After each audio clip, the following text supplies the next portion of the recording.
Sai quella carne di manzo, potente, tanto tenera da disfarsi sotto la forchetta, cotta lentamente nel re dei rossi italiani, il Barolo, servita con patate setose e lussuose. È il brasato al Barolo. E guardarlo prendere forma è già metà del piacere. Parliamo della carne. Il brasato si prepara spesso con tagli molto ricchi di collagene che tendono a sfaldarsi, come il cappello del prete. Iniziamo tagliando a cubetti grandi 2 carote e 2 coste di sedano.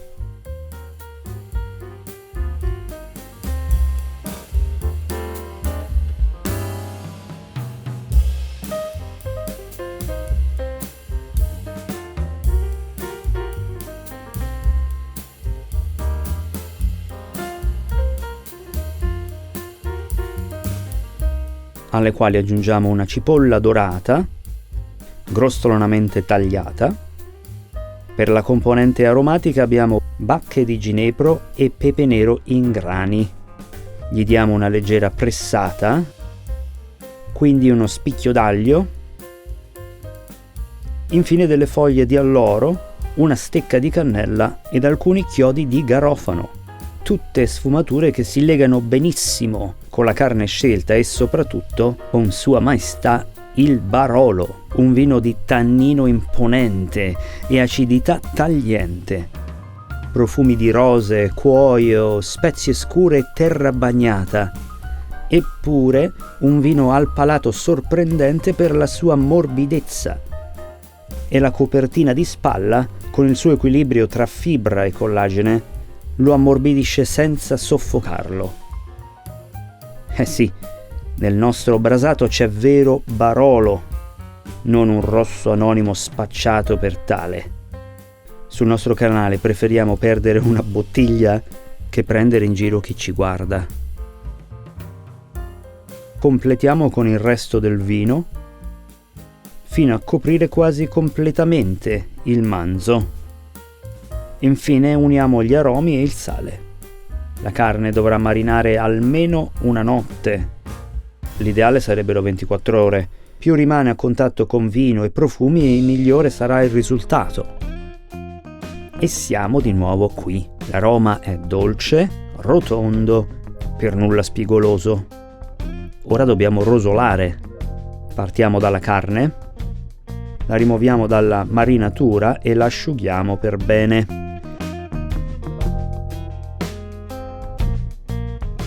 Guardate che bel colore rosso scuro.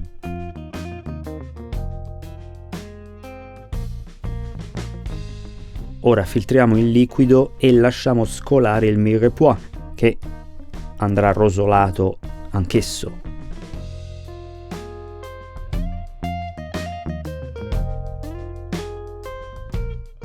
Infariniamo leggermente la superficie del manzo, un velo sottilissimo. Questo passaggio è opzionale, ma aiuta la rosolatura.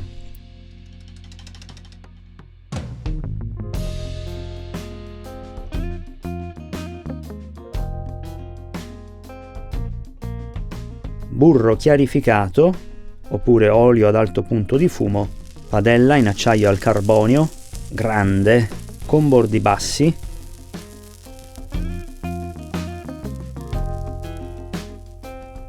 e dentro la carne.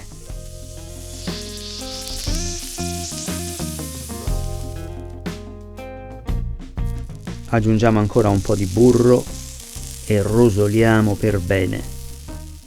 Noi preferiamo sempre rosolare in padella, è più efficiente. La reazione Maillard è eccellente, soprattutto con una padella in acciaio al carbonio, ed è rapida. Quindi si perde meno acqua dalla carne. In una casseruola stretta e con bordi alti invece si rischia di far sudare il manzo e condensare il vapore sopra di esso.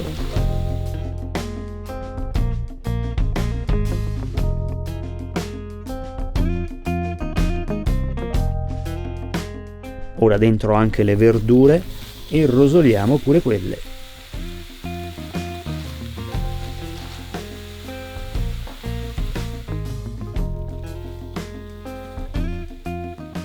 infine deglassiamo con il vino della marinatura.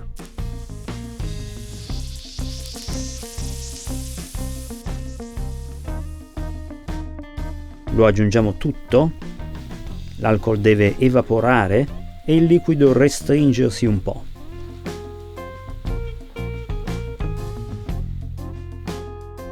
Trasferiamo tutto in una casseruola di ghisa. Adagiamo la carne, un cucchiaio di concentrato di pomodoro. Siamo pronti per brasare. Notate come il liquido copra circa 2/3 della carne. Teniamo il forno a 140-150 gradi statico e brasiamo per circa 3-4 ore, con il coperchio per tutto il tempo. La carne è pronta. La rimuoviamo e la lasciamo coperta mentre ci occupiamo del ricco fondo al barolo. Togliamo le foglie di alloro e la stecca di cannella, quindi frulliamo il tutto e facciamo ridurre fino a ottenere un fondo ben denso. Ora tagliamo a fette il manzo ed impiattiamo. Un modo semplice ed elegante per presentare il brasato al barolo è creare un letto di fondo di barolo su un piatto da portata, adagiare poi sopra le fette di manzo e coprire con abbondante salsa. L'abbinamento classico è con la polenta grigliata oppure con una quenelle di purè di patate, come questo tradizionale purée de pomme alla Robuchon. Sul nostro canale trovi anche la ricetta di queste patate da ristorante stellato. Guarda che fondo, profondo e ricco. La base perfetta per un manzo tenerissimo. Eccolo, succoso, pieno di sapore. 3 belle fette bastano. Non lesinare con la salsina, qui più ce n'è e meglio è. Non so tu, ma io non vedo l'ora di affondare la forchetta.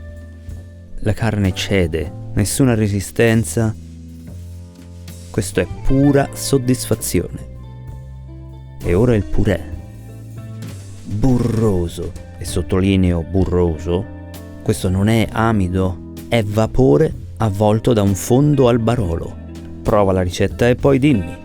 E non dimenticate di iscrivervi a Piatto, lasciare un like e un hype e farci sapere nei commenti cosa ne pensate di questo piatto.